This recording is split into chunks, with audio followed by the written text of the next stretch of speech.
एबीएसएसपी का 2 दिवसीय वार्षिक अधिवेशन। जयपुर में संपन्न हुआ वार्षिक अधिवेशन। पूर्व सैनिकों और अमात्र शक्तियों ने लिया भाग।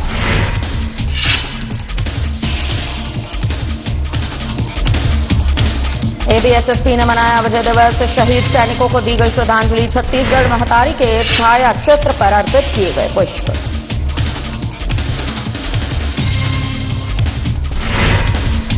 सामुदायिक स्वास्थ्य केंद्र की बदहाल है व्यवस्था। अस्पताल प्रबंधन की लापरवाही से मरीज परेशान। प्रदेश महासचिव पंकज राज वाधवानी ने की भूख हड़ताल।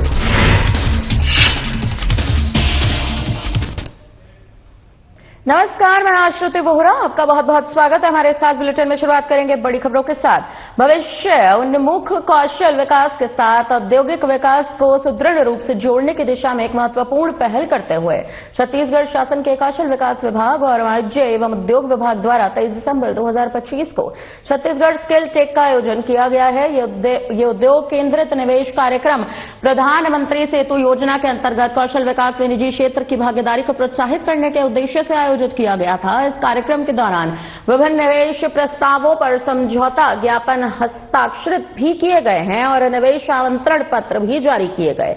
कुल मिलाकर 13,690 करोड़ रुपए से अधिक के प्रस्तावित निवेश सामने आए हैं, जिनसे राज्य में 12,000 से अधिक रोजगार अवसर सृजित होने की संभावना है। ये निवेश विभिन्न क्षेत्रों में कौशल आधारित रोजगार को मजबूती प्रदान करेंगे। स्किल टेक कार्यक्रम में सीएम विष्णुदेव साय ने कहा है कि युवाओं के लिए मील का पत्थर साबित होगा ये कार्यक्रम। स्किल डेवलपर पर रोजगार देने का काम भी कर रहे हैं। पीएम सेतु योजना से युवाओं को फायदा भी मिलेगा।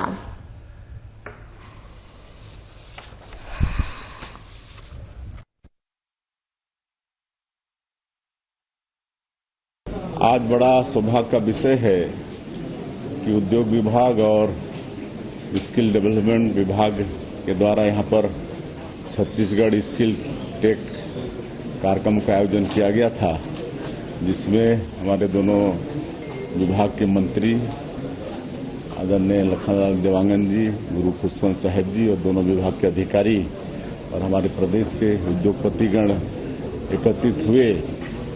और चूंकि हमारा ये देश सबसे युवा देश है और सबको हम सरकारी नौकरी नहीं दे सकते, लेकिन उनको स्किल करके उनको रोजगार से जोड़ने का काम कर सकते हैं।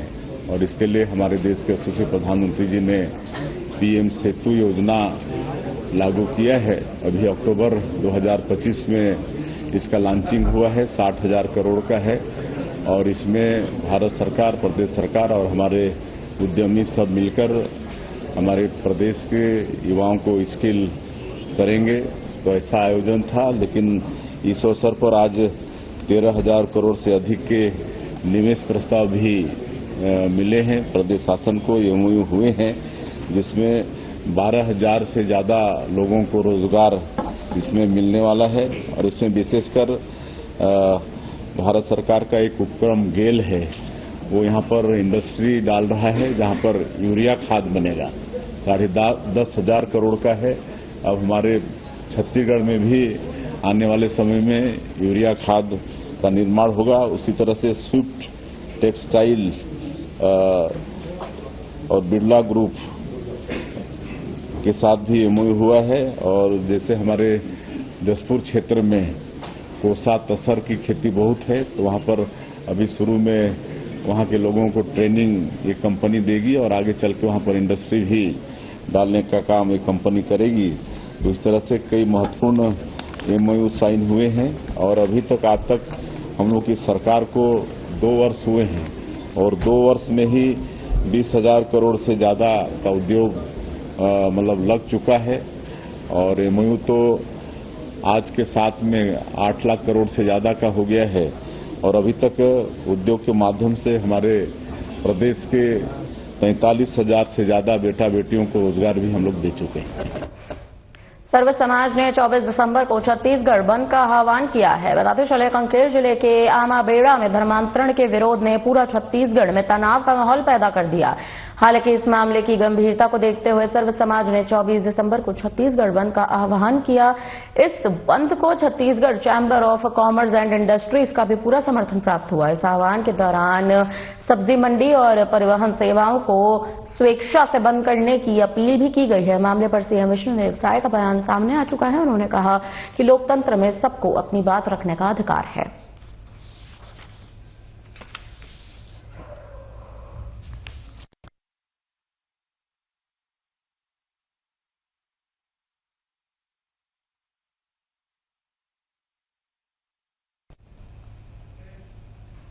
सर्व समाज ने 24 दिसंबर को छत्तीसगढ़ बंद का आह्वान किया है। कंकर जिले के आमाबेड़ा में धर्मांतरण के विरोध ने पूरे छत्तीसगढ़ में तनाव का माहौल पैदा कर दिया। हालांकि इस मामले की गंभीरता को देखते हुए सर्व समाज ने 24 दिसंबर को छत्तीसगढ़ बंद का आह्वान भी किया है। वहीं बताते चले, इस बंद को Chhattisgarh chamber of commerce and industries का भी पूरा समर्थन प्राप्त हुआ। इस आह्वान के दौरान दुकान, सब्जी मंडी और परिवहन सेवाओं को स्वेच्छा से बंद करने की अपील की गई। इसे लेकर पूर्व मुख्यमंत्री भूपेश बघेल का कहना है कि सर्व समाज के लोगों को कभी मुख्यमंत्री से मिलने नहीं दिया जाता। आज अचानक बंद के आह्वान की कई वजहें हैं। उन्होंने कहा, कांग्रेस के धर्मांतरण के खिलाफ कांकेर में जो घटना हुई है, इसके लिए बीजेपी जिम्मेदार है।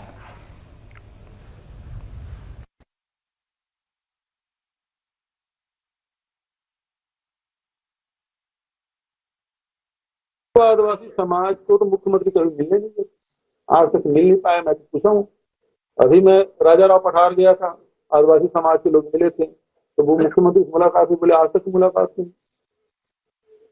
आज अचानक सर्व आदिवासी समाज के द्वारा ये किया जा रहा है, तो ये कुछ और बात है।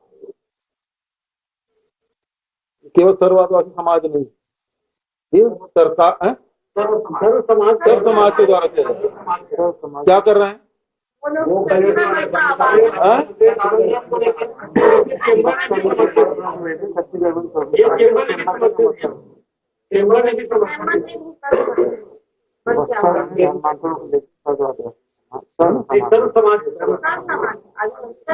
चैम्बर का भी समर्थन करते हैं क्या? हम लोग को नाक रगड़ डालते हैं तब जाके कहीं समर्थन मिलता है, नहीं मिलता। मतलब बहुत कुछ बात, ये इतना सरल नहीं है जितना दिखाई दे रहा है। ये धर्मांतरण के बिल्कुल खिलाफ है, देवरिया धर्मांतरण के बिल्कुल खिलाफ है कांग्रेस पार्टी। इसमें किसी को कोई शक नहीं होना चाहिए, लेकिन राजनीति भी नहीं होना चाहिए। इस समस्या का समाधान ढूंढा जाना चाहिए। जो कांकेर में जो घटना घटी है, ये भी भारतीय जनता पार्टी, आरएसएस, बजरंग दल, विश्व हिंदू परिषद के द्वारा लगाई गई आग। और आप देखेंगे ये किस प्रकार से देश फैलाने का काम कर रहा है। आज लोगों के दिमाग में इतना भर गया है, बांग्लादेशी रोहिंग्या, प्रधानमंत्री बोल रहे हैं, गृह मंत्री बोल रहे हैं, जिसको देखो वही बोल रहे हैं। आज स्थिति क्या है? छत्तीसगढ़ का एक व्यक्ति केरल में बांग्लादेश के नाम से हत्या कर दी जाती है, उसकी जिम्मेदारी कौन लेगा? बांग्लादेशी बता के मार डाला गया और सरकार, और वहां के मंत्री ये कहें कि आरएसएस के लोग मारे। छत्तीसगढ़ के लोगों की इस प्रकार हत्या हो रही है, और लेकिन सरकार उसमें मौन है, एक शब्द नहीं बोल पाए। और धर्मांतरण के मामला जब आया, 2 से 2 नाम की गिरफ्तारी हुई, तो सब भाजपा के लोग आ गए थे, यहाँ केंद्र सरकार के लोग आ गए थे, और आनंद फानंद में इतने जल्दी कहीं जेल मिलता है? सरकार को ही लग गई। इस दोहरा चरित्र भारतीय जनता पार्टी दिखाई देता है। और ये जो कांकेर में हुआ है, इससे पहले कोंडागांव में, नारायणपुर में, बस्तर में अनेकों बार हुई। इसका समाधान ढूंढा जाना चाहिए। अब तो सरकार में है, आखिर कोई मर गया तो फिर कम से कम होगा कि नहीं होगा? सरकार क्या कर रही है इस मामले में? धर्मांतरण के खिलाफ आप छत्तीसगढ़ 24 घंटा बंद कर रहे हैं, हमेशा के लिए बंद कर दो, कोई तकलीफ थोड़ी है। कितना देर बंद करना चाहे ये अपना आप कमर करे, हमें कोई तकलीफ नहीं, लेकिन समाधान क्या है? समाधान होना चाहिए, नहीं होना, बंद होना चाहिए, बिल्कुल हो, विरोध होना चाहिए। उप मुख्यमंत्री हरवंश साहब रायपुर के साइंस कॉलेज मैदान में आयोजित स्वदेशी मेला में उप मुख्यमंत्री विजय शर्मा के साथ शामिल हुए। उप मुख्यमंत्री साहब ने इस अवसर पर स्वदेशी अपनाकर आत्मनिर्भर छत्तीसगढ़ और सशक्त भारत के निर्माण के लिए लोगों को संकल्पित भी किया। उप मुख्यमंत्री साहब ने कहा कि स्वदेशी कोई नया विचार नहीं है, यह आत्मसम्मान और पुनः जागरण का एक अभियान है। अंग्रेजी शासन के दौरान हमारे मन में हीन भावना भर दी गई थी, स्वदेशी आंदोलन उसी भावना को समाप्त करने का प्रयास है। उन्होंने कहा कि एक समय ऐसा था जब हम छोटी छोटी चीजें भी नहीं बना पाते थे, लेकिन इससे पहले भारत की क्षमता हमेशा विश्व को दिशा देने वाली ही रही है।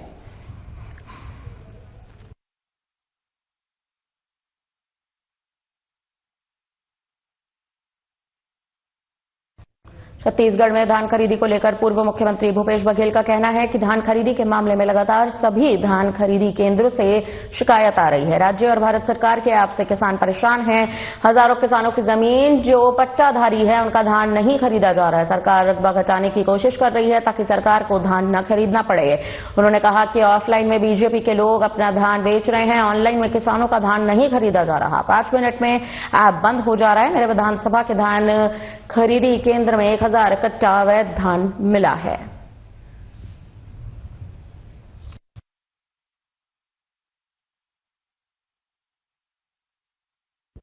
ताकि धान जाम हो जाए और किसान का धान खरीदना ना पड़े।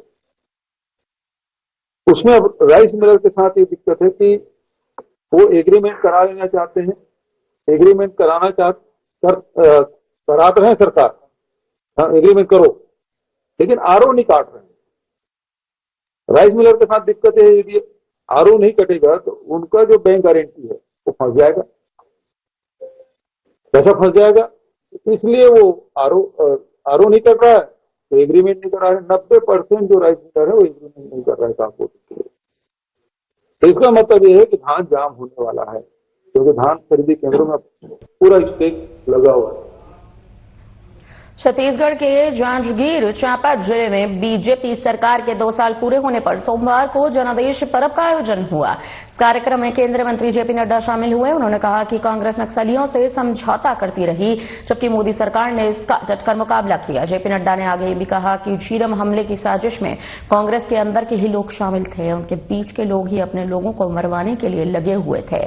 नक्सलियों को जानकारी उनके ही लोगों ने दी थी। पूर्व मुख्यमंत्री भूपेश बघेल ने नड्डा के बयान पर पलटवार किया। बघेल ने कहा कि बीजेपी के पर्ची राष्ट्रीय अध्यक्ष ने झीरम की घटना में अपनी जान गंवाने वाले शहीदों का अपमान किया है। एनआईए सहित सुरक्षा एजेंसियों को जेपी नड्डा जी से पूछताछ कर उनके दावों के सबूत मांगने चाहिए।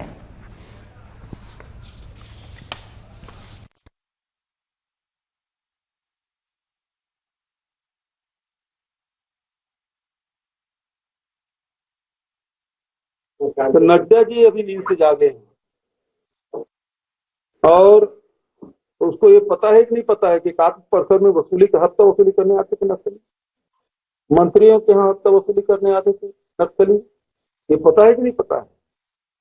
और यदि ये नहीं पता है तो वो जाके भारतीय जनता पार्टी जो प्रत्याशी रहे मोला मानपुर, जिसकी हत्या हो गई, चुनाव हारने के बाद भी हत्या हुई, और उसकी पत्नी ने रमन सिंह के सामने कहा यदि पैसा भिजवा देते तो मेरा पति जीवित रहता।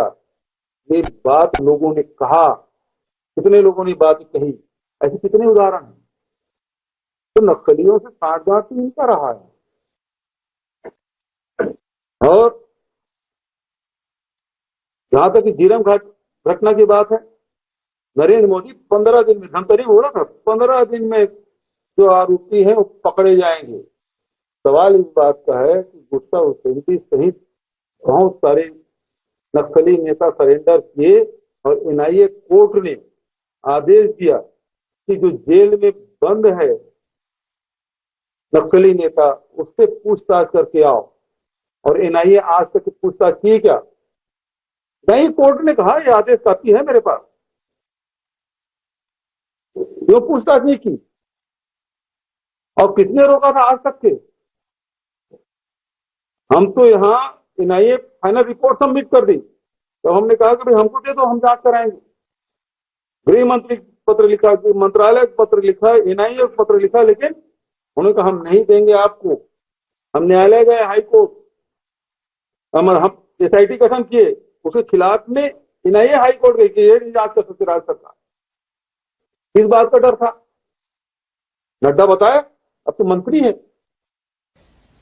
जिसके कण कण में हिंदुओं के प्रति घृणा है और शायद इसीलिए सरकार के साथ में स्वर से स्वर मिलाने के बजाय ये अपने वोट बैंक की पॉलिटिक्स को साध रहे हैं। देश की जनता ये सब देख रही है और इसीलिए देश की जनता इन सनातन विरोधियों को विपक्ष में बैठाती है, क्योंकि ये देश की जनता जानती है जब देश के सनातन समाज के साथ खड़े होने की बात आती है, जब एकजुटता की बात आती है, तो ये सब के सब शांत रहते हैं या अपने वोट बैंक को जस्टिफाई करने के लिए हिंदुओं पर हो रही बर्बरता पर कुछ नहीं बोल पाते हैं।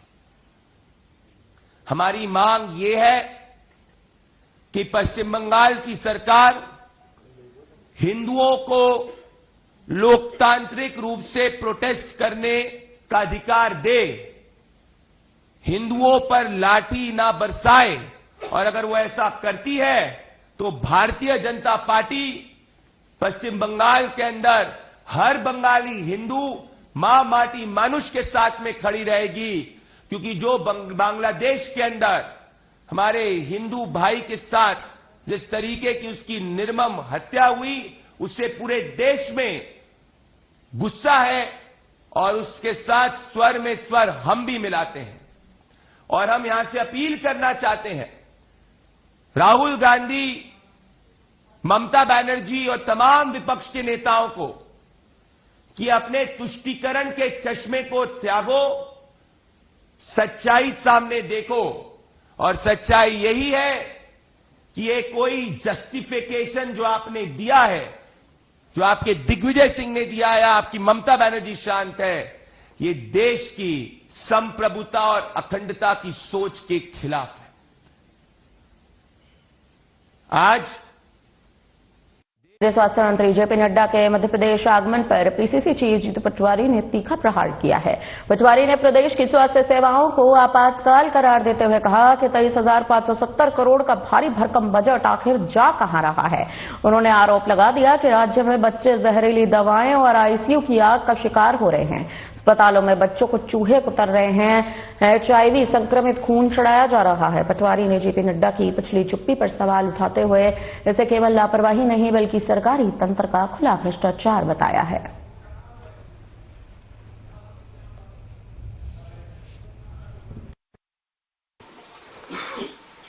आप सबको यहां आमंत्रित करने का जो मूल विषय है कि मध्य प्रदेश में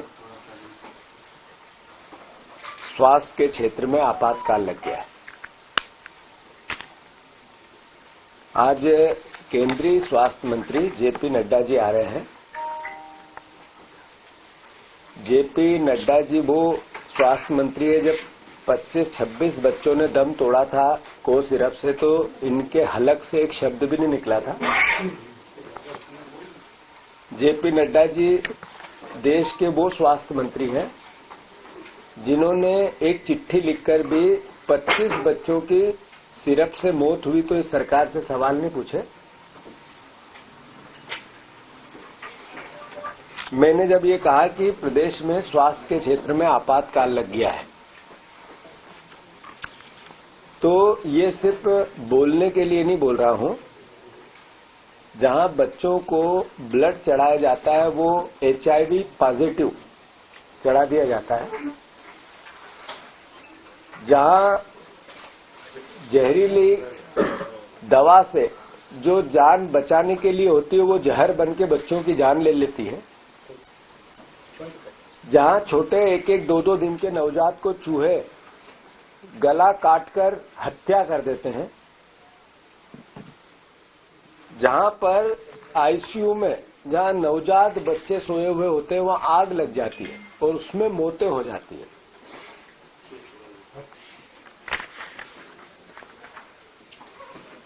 जहां लगातार अनियमितताएं रोज स्वास्थ्य विभाग के सामने आती है। हमारे प्रदेश का 23,570 करोड़ रुपए का स्वास्थ्य का बजट है। कोंडागांव में अखिल भारतीय पूर्व सैनिक सेवा परिषद का 2 दिवसीय 26वां राष्ट्रीय वार्षिक अधिवेशन जयपुर में गरिमामय और भव्य वातावरण में संपन्न हुआ। इस ऐतिहासिक अधिवेशन में देश के सभी राज्यों से बड़ी संख्या में पूर्व सैनिकों और मातृशक्तियों ने भाग लिया, जैसे छत्तीसगढ़ से भी कोंडागांव सहित प्रदेश के सभी जिलों के पूर्व सैनिकों और मातृशक्ति ने सक्रिय रूप से भाग लेकर संगठन की एकता और मजबूती का परिचय दिया। अधिवेशन के प्रथम दिन मुख्य अतिथि राज्यपाल हरिभाऊ कृष्ण राव बागडे और द्वितीय दिन कैबिनेट मंत्री कर्नल राज्यवर्धन राठौर रहे। कार्यक्रम की अध्यक्षता अखिल भारतीय पूर्व सैनिक सेवा परिषद के राष्ट्रीय अध्यक्ष लेफ्टिनेंट जनरल विष्णुकांत चतुर्वेदी ने की। अपने प्रेरक संबोधन में उन्होंने कहा कि पूर्व सैनिक देश की सबसे अनुशासित और समर्पित शक्ति हैं, जिन्होंने अपने जीवन का सर्वोत्तम समय राष्ट्र की सेवा में समर्पित किया। उन्होंने पूर्व सैनिकों की समस्याओं को प्राथमिकता के आधार पर हल करने का आश्वासन भी दिया। कहा कि संगठन, सरकार और प्रशासन के समक्ष पूर्व सैनिकों की आवाज को मजबूती से उठाते रहेंगे।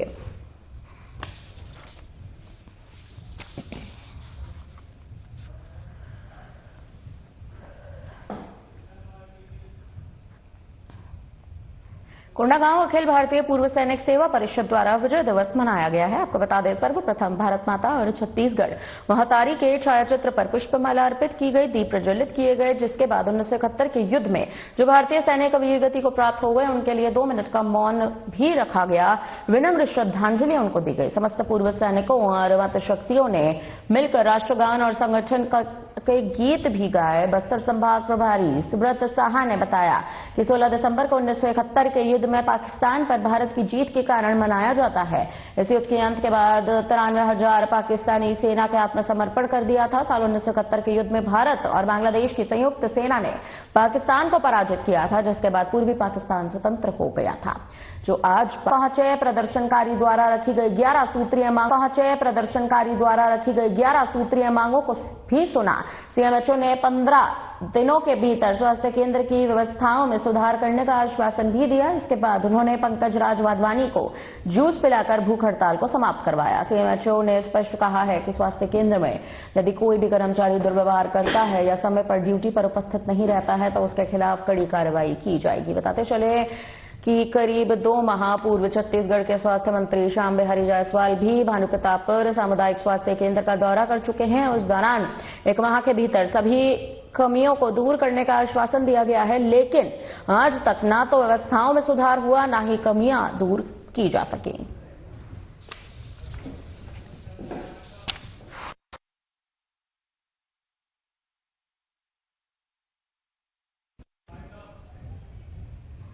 फिलहाल के लिए इस बुलेटिन में इतना ही। मुझे दीजिए इजाजत। नमस्कार।